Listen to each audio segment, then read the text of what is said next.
Assalamu alaikum, Faisal here, and we're now into the Divine Spark framework, and the first two parts of it we're going to go through today: the spirit and personality. So these are the two things we're going to cover.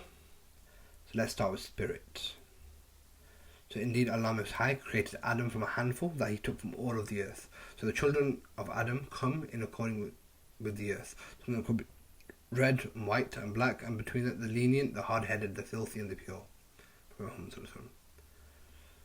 So consider this. Allah gave us light by which we can find our way. Even at night, we have the moon for light and the stars for navigation.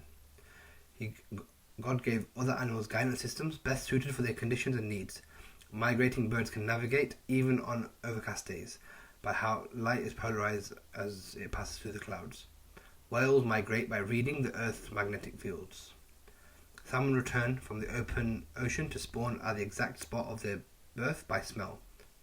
Fish sense distant movements through pressure receptors that line their bodies. Bats and blind river dolphins see by sonar. Certain marine organisms, such as electric eel, generate and read magnetic fields, allowing them to see in muddy waters on the blackness of ocean depths. Insects communicate by pheromones. Plants sense sunlight and grow towards it, known as phototropism. Their roots sense gravity and grow into the earth. In short, God has gifted every element of His creation with guidance. Can we seriously believe that He would not give us guidance on the one most important aspect of our existence, namely our reason for being? That He would not give us the tools by which to achieve salvation? So this essentially means, obviously our nature, but also what makes us unique, sets us apart. So we all have something unique about us. But in this case, what we're looking at is what is our core method of worship, of seeking God, of drawing closer to what nourishes our soul. So do we have a favourite act of worship, for example? So do we have a favourite way of us seeking the peace that we're looking for? So remember Ghazali and the Alchemy of Happiness? The heart has different traits. What is it that draws the angelic state out of you the most? So what we're looking at here is self-awareness, which is activating the spirit and understanding your personality, plus aligning it to the will of Allah. So once you have these three things in place, you have that self-awareness that you can then take in the right direction. So Ibn Taymiyyah, he answered the question of whether we should focus on strengthening our faith, by starting with, should we do it with abstinence, zuhud, with knowledge, ilm, or acts of worship, ibadah? So he replied, people differ in this regard. From amongst people, some find knowledge easier than zuhud, and some find zuhud easier than ilm, and some find ibadah easier than both of them. What is prescribed is that everyone acts according to what they are capable of, based on the verse, have taqwa of Allah as much as you are able. So when the branches of faith become crowded, a person proceeds with what is most pleasing to God by acting according to what he is most capable. Basically, Ibn Taymiyyah goes on to explain that what becomes the most virtuous action for the person is whatever becomes more readily to him and provides the greatest benefit to his faith, even if that action might not be intrinsically better than other actions. For instance, a person who finds voluntary prayers at night onerous might benefit far more from engaging in more recitation and contemplation of the Quran, or more zikr, and these actions may be considered more virtuous for this particular individual. Remember the examples that we gave in a previous session of the gates of Jannah. So that also helps in this regard, as someone may be more drawn towards fasting, hence will enter through that specific gate of Al-Rayyan. But it would be unfair, unjust if that person had an advantage over the one who struggled with fasting. Right, so that's why there are 8 gates. So the method we find easiest, we can incline towards the act. Ibn Qayyim said, the path to Allah is one path, inclusive of all that which pleases Allah. And what pleases Him is numerous and diversified according to time, places, people, and situations. All of these are divinely pleasing paths, which God made numerous out of His mercy and wisdom for the differences of people in their dispositions, in their hearts. And had God made them all one category, despite the differences in people's minds, intellects, and strengths and weaknesses of their dispositions, none would traverse the path to Him, except a few individuals, one by one. So this is Allah's immense mercy to us, that we have different methods towards God, based on our own nature and who we are, etc. God writes spiritual mysteries on our heart, but they wait silently for discovery. So what I've got for you here is, or the method that we're going to use to work the stuff out, is Yaqeen's spiritual personality quiz. So what they've done is they've done a personality quiz based on your spirit, your spirituality. So I've one of the actions after this one is to do this. Now what they've done is that they've taken a lot of the scripture and books, and they've then created a model which helps us to understand by the way we answer the question, what actions are we more predisposed to, what causes are we more predisposed to, and then they've created a model which is centered on the four khulafa. So this is what the results kind of show. So based on how you answer the questions, you're going to either be someone who leans more towards knowledge or towards amal. So ilm or amal.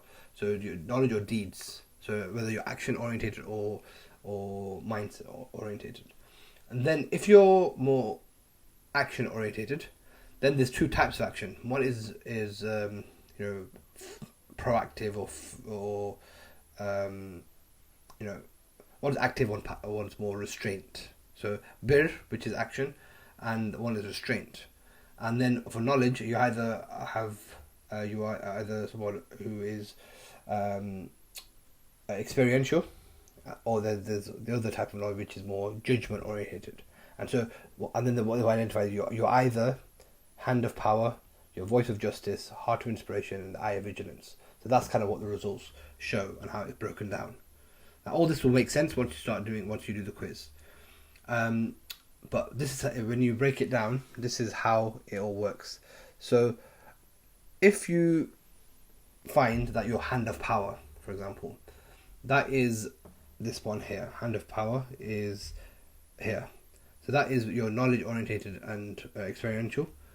So that it means that your sort of, like, let's say, motif or statement, I am fueled by a passion to change the world. So people who are in this area, they have a massive passion to fill the world with good. I focus on large practical steps to make a positive difference. So that's similar to Hazrat Ali. If your voice of justice, that is, I am every tyrant's worst nightmare. So this is someone who's very justice orientated, very aimed at ending tyranny. So this is people who, their cause is they're outspoken individuals devoted to campaigning for the rights of others, speaking truth to power, forbidding oppression, whether it's on the outside or within themselves. So this is Hazrat Umar. You can see that someone like that, Malcolm X would, for example, fall into that category. Then we have the heart of inspiration. So the heart of inspiration is, I see a future worth striving for. The heart of inspiration is here. And these are visionaries. So deep insight, drawing experiences to imagine a better world. So they can be strong leaders, inspiring others to work toward a common goal. So this is Abu Bakr. And then the eye of vigilance, which is, I heeded the danger lurking beyond it. So these people who are enjoining the good, forbidding the evil, who are quite protective instincts. They're wise and mindful souls who worry about harmful trends in the world and the consequence of negligence. So that was Hazrat Osman. So you can see already this gives you an insight into what you're predisposed to, or just by the way you answer questions, the area that kind of best kind of categorizes you. The other thing to look at here is, so the spiritual personality is one way of you understanding this, this aspect to to who you are. Obviously, in the worksheet, there's going to be the questions also, which help you to understand. Okay, what acts of worship do you enjoy, and are you drawn to, and do you find easiest, and all these things. So all these things will certainly help in all of this. Certainly Allah has provided good actions, like He has provided His providence, rizq. It may be that prayer has been facilitated for a person, but fasting hasn't. Another prayer might have a tendency to charity, but not fasting. And I am happy with that Allah has facilitated me the pursuit of knowledge. I don't think what I am focused on is lower than what you are focused on. Rather, I hope that you are that we are both upon goodness and righteousness. Imam Malik. So again, this doesn't mean that okay, if you decide that fasting's for you, that means you don't have to pray. No, of course it doesn't mean that. Obviously, we have our obligations, but in terms of again, the pursuit of worship, in terms of nourishing our soul, etc. If we find that, oh, you know what, fasting is the thing that I actually enjoy, I find it easiest, I find it enjoyable and best, and you know, some people really struggle with fasting, right? But if you find it easy, then that could be your chosen method to, you know what, I'm going to fast on Monday and Thursdays, the 13th, 14th, 15th of the month, and that is something that you just add as your, you know, as part of your routine. For other people, they might find, oh, you know what, when I pray, that's just amazing for me. Then that's, I find so much comfort, and so for them, they might find, in addition to the, you know, their daily prayers, they might do nafil, they might do tahajjud, they might do those kind of things, and so whilst the obligation, so the person who struggles with fasting still has to fast in Ramadan, but the one who enjoys it can fast, you know, more than that. The one who, you know, struggles with praying still has to pray 5 times, but the one who is, you know, naturally, you know, inclined towards it can then choose to use that as their you know, method of drawing close to Allah. Personality. So your personality creates your personal reality. So everyone has different personality traits. We have thinkers, we have feelers, we have people who are team-oriented, individual, logical, strategic, right? And so your personality is all about what makes you you in terms of your interaction with the world and with others. So job interviews often ask you your strengths and weaknesses. This is often down to your personality, right? So the one thing that, you know, a lot of people have heard of is the Myers-Briggs personality test on 16personalities.com. So this I've found to be very, very insightful. It tells you a lot about yourself, how you relate, how you operate. So you may have done it at work as part of a corporate away day, and it comes in different forms as well. So for example, I did a certification called SIPS, Chartered Institute of Purchasing and Supply, and as part of that leadership training, we had a personality test which was centered around negotiation. What type of negotiator are you? And how do you act when you're in control versus when you're under pressure, you know, and versus your opponent. So for example, if you're red, then you're a very tough negotiator and you're very aggressive in your style, etc. A blue negotiator is someone who was very relationship oriented and warm and win-win and all that kind of stuff. And then a green type was very analytical and would be very numbers centric, and okay, well, the data tells us this and the data tells us that, and then you had some that were in the middle, and then but when you're under pressure, someone who might be aggressive, they might become, you know, someone who might have been, you know, analytical initially or green, they might turn red because they under pressure they get aggressive. Some might go soft and they go towards. So again, so people have taken this personality thing and they've then niched down into into things. So it can tell you a lot about yourself and others around you in terms of how do you react, because if you have that self-awareness, then you know, okay, you know, I tend to do this or I tend to do that. So yeah. So even for us, we use it in our own company when we're hiring, because we want to ensure whoever we're hiring will be a good fit and they'll marry up with our culture and values. Now look, it's not going to give you, it's not 100%, that's the first thing I'd say, but again, the idea is that it's 80-20, we want to get a rough idea, rough guide, and you can get an idea of, okay, you know what, this person, would they fit into this role or into our company? Again, I'll give you just an example of this. I remember there was someone that was being hired, and the role required someone who was very service driven, meaning that they're very, I think the person who was hiring had bad experience with, you know, people who weren't listening to instructions, and he just wanted a a personal assistant who would basically just do whatever he needed them to be done, be very efficient, all that kind of stuff. So that suits a certain personality type. One who's whose objective is, I want to serve others around me, I want them to be successful, and that's my definition of success, etc. And so they came to 2 or 3 different candidates, and so all of them had decent experience and they were good caliber and stuff, But then when we did the personality type, one of them was very service orientated and exactly the right type. The other type was actually the opposite. It was very aggressive, leadership, all that kind of stuff. And so, like my recommendation was based on the personality type, but the person chose the other one. And then obviously the relationship didn't last, because within 3 months he said he said we can't work together. It's not what I wanted. I wanted something. So the personality type, would have made a huge difference. The souls are like troops collected together. Those that are familiar inclined to each other, and those that are dissimilar are repelled. So this analogy means that human beings are one creation, but are of different categories based on their personality traits. Just like an army is made up of different divisions, battalions, and squads that have their own distinguished feature. So this is another example of showcasing the diversity of human personality. So Allah has made everyone different, again, for a reason, because the Ummah is better and richer for having different types of people. So our personality represents our preferred method in dealing with the world. So frustration and anxiety often manifest when a person acts contrary to their preferred methods. So for example, when a person's job does not align with their personality strength, this results in job dissatisfaction. So for people, for example, who are high in creativity, they feel shackled in jobs that are highly structured, repetitive, and resistant to change.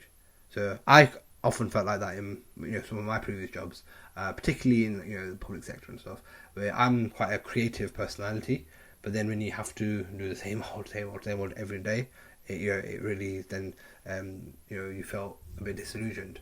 A lot of designers feel like that, because the designers are a very creative kind of role, but then when you have to design for a public sector company, but it's not really much designing you're doing, because everything is, we've got our protocol, you have to do a design like this and like this and like this, so there's not really that much creativity.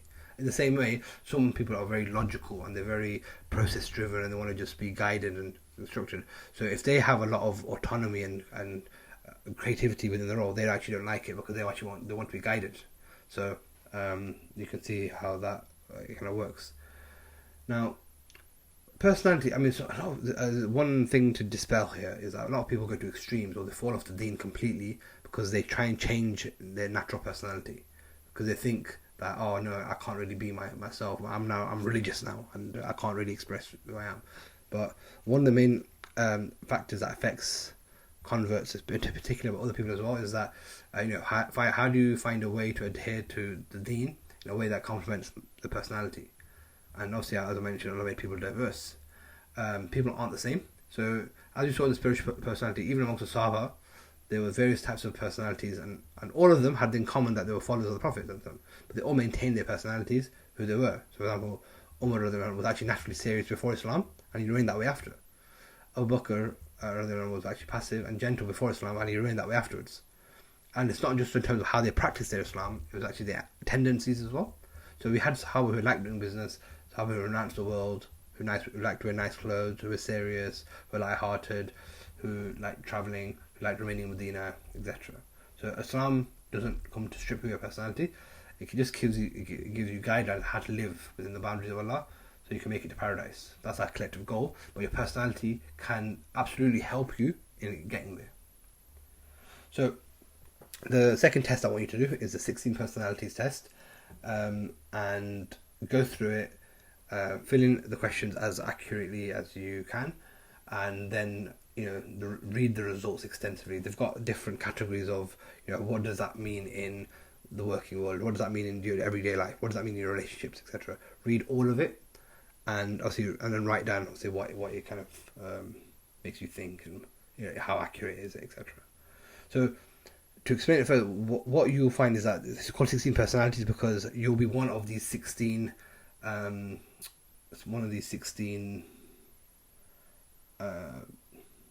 things, and it can be split into 4. You either have your analysts, you have your sentinels, you have your explorers, and you have your diplomats, right? And you're going to be given a 4-letter word, four letters. Now here's what the letters mean. The MBTI, the Myers-Briggs thing. So if you're an I at the start, the I or the E is the first letter, Right? And what this means is, how do you get your energy? So if you're an I, you get your mental energy from being alone, and E is you get your mental energy from being with people. So I stands for introvert, and E stands for extrovert. So a lot of people, when they're with someone, when they're with people, they come to life. It just energizes them. But sometimes a lot of people, when they're with people, it drains them. So it doesn't mean that they're not talkative or anything like that. It doesn't really necessarily mean that. It just means, do you feel energized after in a gathering, or do you feel drained?